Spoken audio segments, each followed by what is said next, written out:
Hello viewers, I'm your host Shivangi Mishra with another episode of South Asia Focus. Let's begin the show with second edition of India-Nepal Economic Partnership Summit 2023, which was recently organized at Birgunj in Nepal. The event was a joint effort by the Consulate General of India in Nepal and Birgunj Chamber of Commerce and Industries. The summit played a role to create a platform through joint action for deeper economic engagement between India and Nepal, with focus on remittances, imports, exports, and balance of payment challenges in Nepal. Take a look.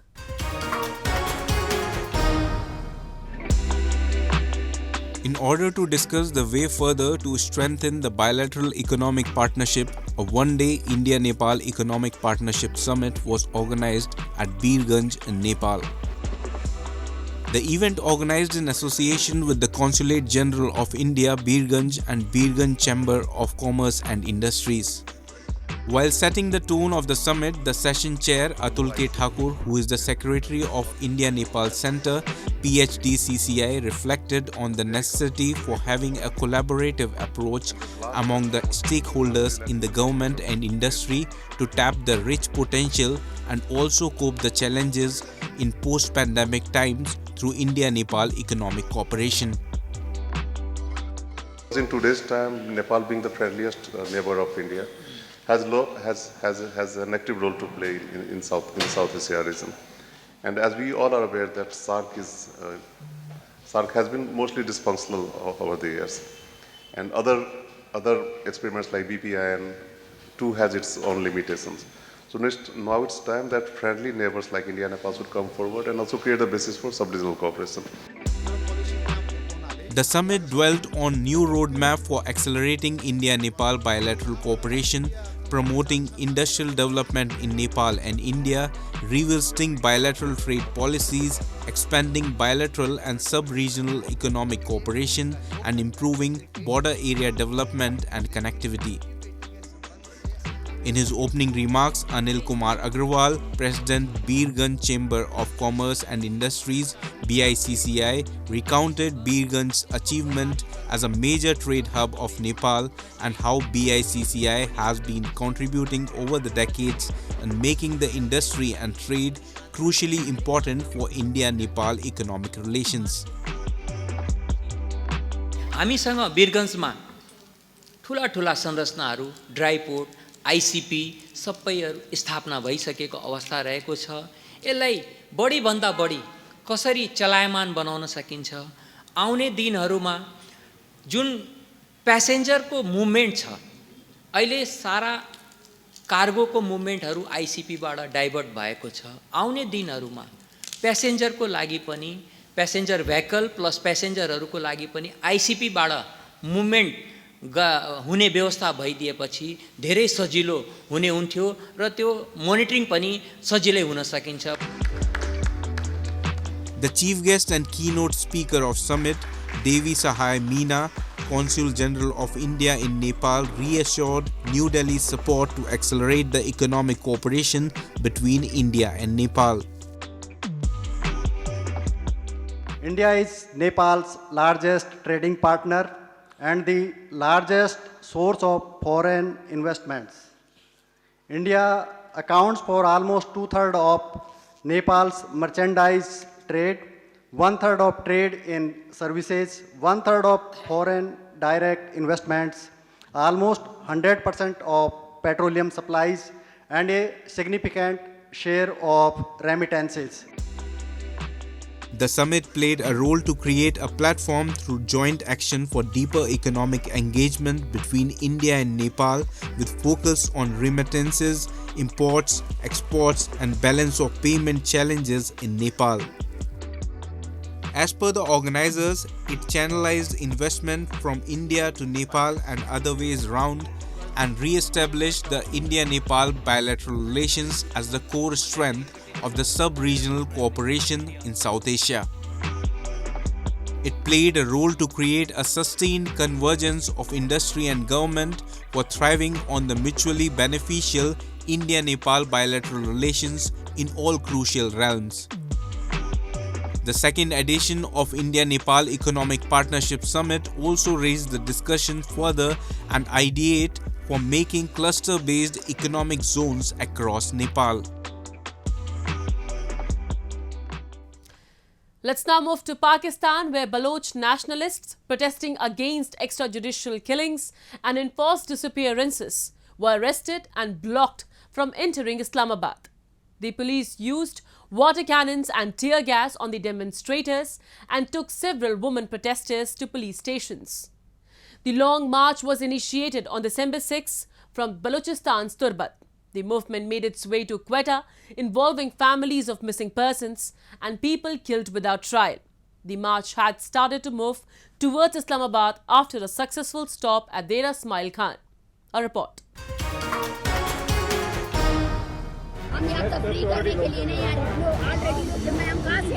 The long march against the Baloch genocide reached Islamabad in the early hours of December 21. However, the police violently dispersed the peaceful demonstrators. The Islamabad police baton charged and gas shelled the participants, leaving several of them unconscious. The woman who led the march, Maharang Baloch, was taken into custody along with other protesters, while several demonstrators, including children, were badly injured.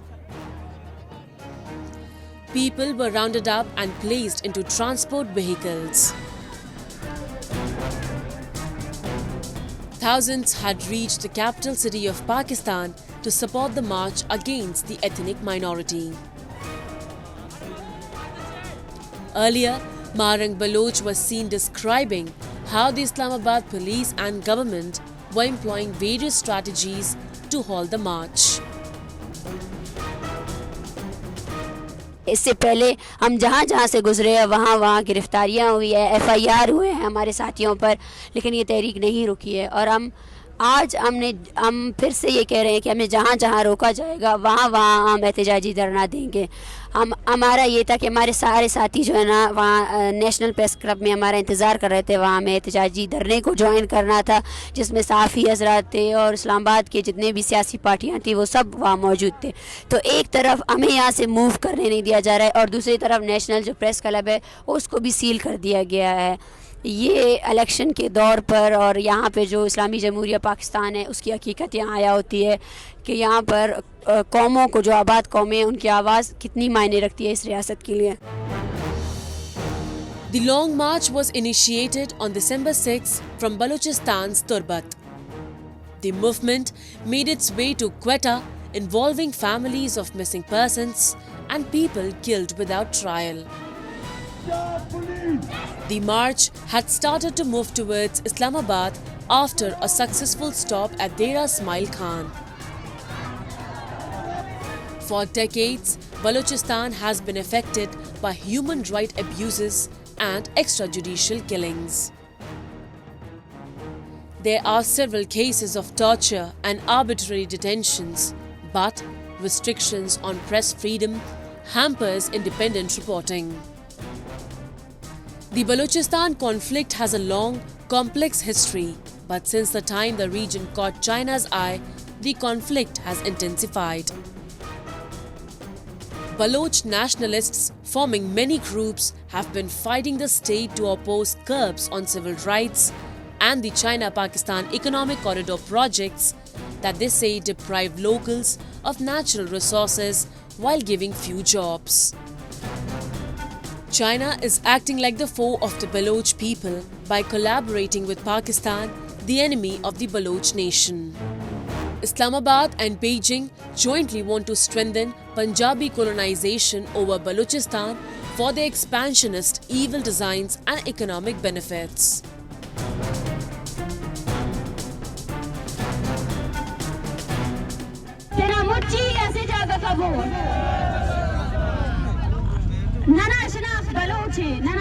Balochistan है। Bloch अपनी सरजमीन बलोचिस्तान के लिए जद्दोजहद कर रहा है और जो भी बलोच और बलोचिस्तान को अलग करने की बात करेगा, हम यही कहते हैं कि बलोचिस्तान की सरजमीन के लिए बलोच जो है ना 70 सालों से जद्दोजहद कर रहा है, वो आगे भी करेगा। और हमारा ये नारा सारे पाकिस्तान के एजेंट, सारे वज़रा ये सुन ले कि हम बलूचिस्तान का नारा लगाते लगाते जो है ना अपने खून से जो है ना कुर्बानी करेंगे, लेकिन बलूचिस्तान का जो हमारा क्लेम है वो खत्म नहीं होगा। Baloch activists have time and again urged the international community to intervene and stand against the ongoing violence in the region. We want freedom! We want freedom! They are organizing a series of protests to make the international community aware of Pakistan's atrocities in Balochistan. Protesters carrying placards can be seen chanting slogans against the Pak atrocities. They are waiting for someone to listen to them.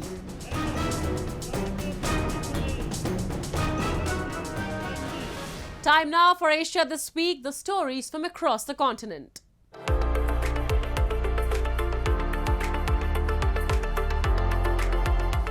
Prime Minister Narendra Modi inaugurated the world's largest meditation center, Swarved Mahamandir in Varanasi on December 18. Swarved Mahamandir is located in Amraha, Varanasi, around 12 km from the city center. The colossal structure is a 7-story building which is spread over 3 lakh square feet. Around 3,137 verses from the spiritual text Swarved are engraved on its walls. The Swarved is a spiritual text authored by Sadguru Sri Sadafal Dioji Maharaj. According to the temple website, around 20,000 people can sit together and meditate in the meditation center.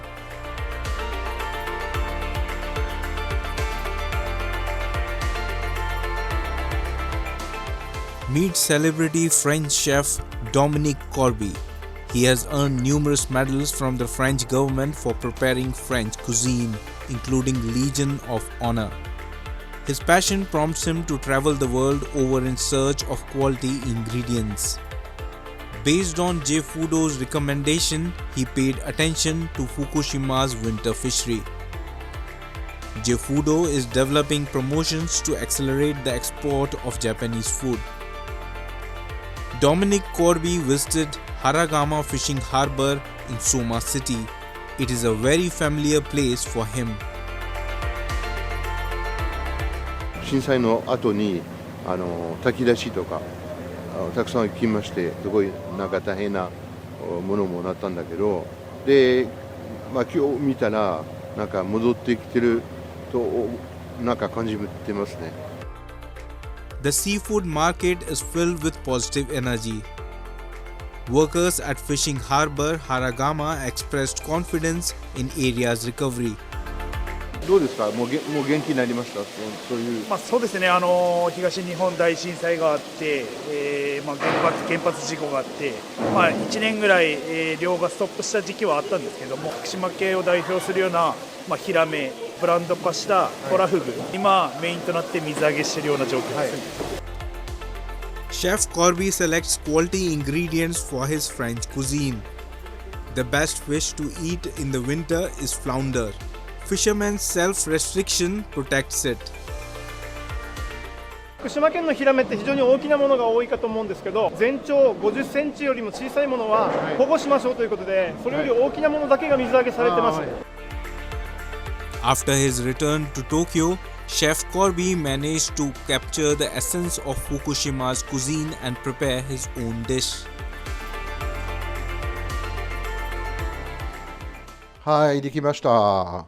一つ目の料理はほぼヒラメ、マトダイのマリネ。で、二つ品目のは、ブヤベス、渡りガニとホタテ貝のものです。コルビーマジック、福島と私の料理です。Now Corby adds new flavors to his stock of French cuisine after his fishing trip to Fukushima.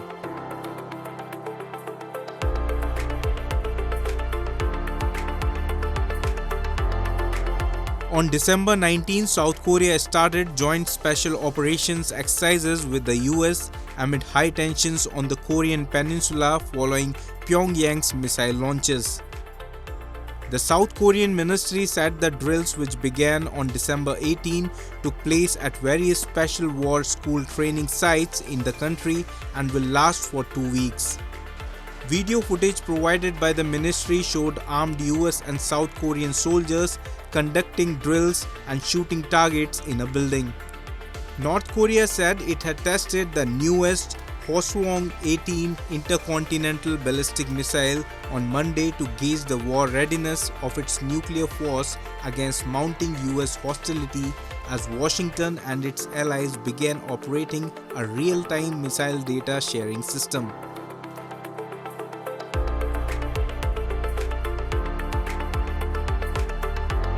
The Tokyo Metropolitan Government organized Grand Cycle Tokyo in Odeba, Tokyo for cycling enthusiasts. It was aimed to enjoy beautiful landscape, clean fresh air and accelerate to grow healthy life. Tokyo Governor Yuriko Koike announced the beginning of the event and outlined its goals. グランドサイクル東京レインボーライド、これからスタートいたします。とにかくまっすぐ一心不乱に前を向かれるかもしれませんけれども、どうぞ心にも余裕を持ちながら今日一日楽しんでいただきたいと思います。 Tokyo Metropolitan encourages bicycling in a safe and healthful manner. Its goal is to encourage people to participate in sports at least once a week and lead a person with disability to accessible spots.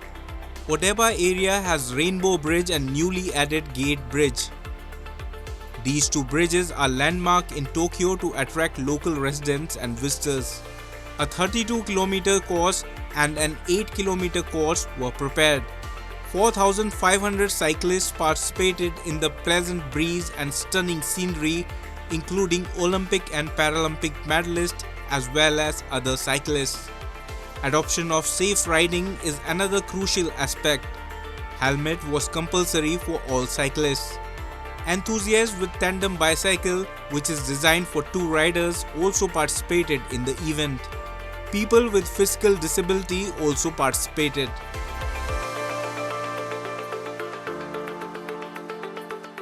こういうタンデム自転車っていうのは2人がこういうものにまたがって乗っかってる、常にペダルでこう一緒になってる、心が一つになってる、障害者にとってもね便利なツールだなと思います。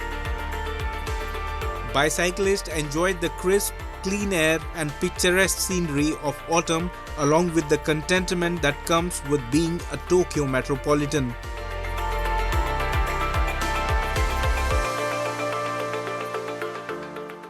Moving on. Opposition strike recently turned violent in Bangladesh, where protesters set a train ablaze, killing 4 people. Tens of thousands of supporters of Bangladesh's main opposition party took to the streets of the capital on December 16, defying fears of being arrested ahead of the country's national election next year. Prime Minister Sheikh Hasina is seeking a 5th term, the 4th time in a row, while opposition Bangladesh Nationalist Party has boycotted the election, demanding an interim caretaker government.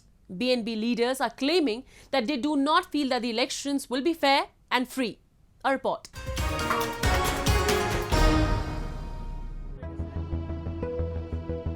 Huge plumes of smoke were seen rising out of a train in Bangladesh after protesters set it ablaze on December 19. According to reports, 4 people, including a mother and child, were killed after 3 compartments of the train were set on fire. The train was heading for the capital of Dhaka from the northern district of Netrokona when passengers saw the flames a short distance from its destination. The tragic incident was the latest to happen during a countrywide strike called by the opposition to press its demand for the government to resign ahead of next month's general elections. Tens of thousands of supporters of Bangladesh's main opposition party took to the streets of the capital on December 16, defying fears of being arrested ahead of the country's national election next year. Some activists and supporters of the Bangladesh Nationalist Party gathered in front of the padlocked headquarters entrance in Dhaka. 7 তারিখের নির্বাচন মতামত হচ্ছে জনগণ ভোটবিহীন অবস্থানে থাকবে, vote কেন্দ্রে যাবে না এবং জনগণ বুঝে ফেলছে যে সরকারের একটি রং এবং তামাশামূলক নির্বাচন। এই নির্বাচনে অংশগ্রহণ আমরা জনসাধারণ করব না। এবং বিএনপি তো প্রশ্নে আসে না, বিএনপির সাথে সাথে সাধারণ জনগণও এই নির্বাচনে অংশগ্রহণ করবে। Bangladesh is gearing up for national elections on January 7. Prime Minister Sheikh Hasina is seeking a fifth term, the fourth time in a row, while BNP has boycotted the election, demanding an interim caretaker government. BNP leaders are claiming that they do not feel that the elections will be free and fair. Sheikh Hasina, on the other hand, has consistently dismissed calls from the opposition to resign and has accused the BNP of stoking anti-government demonstrations. এবং অবৈধ সরকার যে বলছে BNP গুহায় চলে গেছে, BNP গুহায় চলে যায় নাই, সেটারই প্রমাণ আজকে সারা ঢাকা শহরে বিএনপির তৃণমূলের নেতা কর্মীরা রাজপথে নেমে এসেছে সেই সরকারকে দেখানোর জন্য যে বিএনপি গুহায় চলে যায় নাই, বিএনপি রাজপথে আছে, রাজপথেই থাকবে, রাজপথ থেকে আমরা এই ফয়সালা করে নেব, এই অবৈধ সরকারকে বিদায় জানাবো। Among the 44 political parties that are officially registered, 26 have decided to run in the elections, while the remaining 14 have decided to abstain. Political analysts say that the absence of major players in elections will favor the Awami League's return to power. However, some reports suggest that Islamist groups will be on rise if BNP opts out. The enriching history and the unique culture of India's Bihar state is its speciality. The state has maintained essence for ages in the form of fairs and festivals. Today in our show, we'll give you a glimpse of the multicultural state of Bihar, which is celebrating one of Asia's largest cattle fairs, Sonpur Mela, in a bid to preserve its regional heritage. Let's have a look.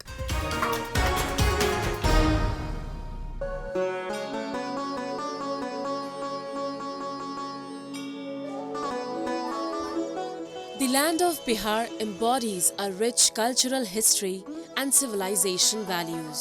Bihar is not just a blessed region where religions like Buddhism and Jainism established and thrived, but it is also the birthplace of several remarkable individuals whose efforts and achievements have shaped the path of history. Even today, the state is striving to preserve its age-old cultural legacy through fairs and festivals. Keeping its enriching cultural and historical essence relevant in a time like today, the state of Bihar has organized its month-long annual fair, Sonpur Mela 2023, in a bid to preserve its regional heritage. Sonpur Mela is considered one of Asia's largest cattle fairs, which is organized at the confluence of two major rivers of India, Ganga and Gandak, and which takes place on the occasion of Kartik Purnima in November. For the entire month, devotees throng to the confluence of rivers to take a holy dip in Ganga and Gandak and offer prayers in the Harihar Nath temple. बहुत प्राचीन मंदिर है ये 14,000 वर्ष पूर्व का मंदिर बना हुआ है और यहाँ हरि और हर दोनों हैं। स्वयं ब्रह्मा का स्थापना किया हुआ यहाँ शिवलिंग है, जो शिवलिंग है नीचे उसी में नारायण का भी वास है, आधा विष्णु है और आधा शिव है। यहाँ जो नारायणी में जो स्नान करते हैं और वहाँ का जल जो नारायण को चढ़ाते हैं और जो जल लेकर मुख में रखते हैं वो नर जो है वो नारायण हो जाते हैं। ऐसा यहाँ का प्राचीन वर्ष का नियम है और यहीं गजेंद्र मोक्ष हुआ था। गज और ग्राह को भगवान विष्णु द्वारिका से आकर के उद्धार किए थे। People from different corners of the country and outside gather at the fair with their loved ones in large numbers to enjoy the festivity. Families go to the temple to seek the blessings of the deities and thereafter head to the fair. It is believed whoever comes to the temple with a sincere heart never goes empty-handed, as believers say Lord Vishnu often comes to the earth during the auspicious month. Kartik Purnima के बाद क्या है ना कि यहाँ पे 1 महीने का पूरा मेला लगता है और मेला की वजह से भी यहाँ पे और ऐसा बोलते हैं ना कि भगवान विष्णु जी धरती पे आते हैं और पूरे 1 मंथ यहाँ रहते हैं, इसलिए आए। Not only cattle, but you will find a variety of animals with their different breeds such as dogs, elephants, birds and camels sold at the fair. The period of the commencement of the fair is not known, but it is believed that the cattle fair eventually comes to the prominence during the reign of Aurangzeb when the elephant trade went up. Sonpur was famous at the time of the 19th century when a large number of Englishmen and Europeans visited this place for social gatherings. और 35 साल से आ रहे हैं और यह मेला सुप्रसिद्ध हरिहर छत्तर मेला विदेशों में भी प्रसिद्ध है। अपने इंडिया के अलावा भी बाहर से भी लोग आते हैं। पहले के अनुसार में भी में जानवरों का कुछ कमी हुई है, जो जितना जानवर पहले पशु मेला के रूप में ही पशु मेला का नाम था, लेकिन पहले से पशु का कुछ आना जाना कम हुआ है। With time, not only did we see the market evolving, but how we enjoy fairs and festivals, bringing joy and refreshment to our lives also got different meaning. Today we take pleasure in big giant rides, which is one witnessed while exploring this giant fair of Sonpur. Apart from the carnival theatre, delicious food, thrilling rides and the trendy 360-degree selfie booth, a traditional puppet show was drawing crowds as part of a government awareness initiative. बहुत अच्छा लगा। चिल्ला क्यों रही थी? क्योंकि आज first बार सब चिल्ला रहे थे, मैं आवाज निकाला। ऐसे कभी कोई झूले पे आवाज नहीं निकला। क्या लग रहा था उस समय चिल्लाते समय? बस कुछ नहीं, एंजॉय लिए हम लोग, और क्या लगेगा। लेकिन जो घूम रहा था तो नीचे ऊपर हो रहा था, तो वो कैसा लग रहा था? बहुत अच्छा लगा, बहुत अच्छा। Carnivals like Sonpur Mela are a glowing testimony of how rich and diversified India's ancient civilization remained. Also, folk tales behind such fairs personify their historical significance. Artistically decorated animals and handicraft stalls at Sonpur Mela are a spectacle to behold. And with that, we come to the end of this week's episode. See you next week. Goodbye and take care.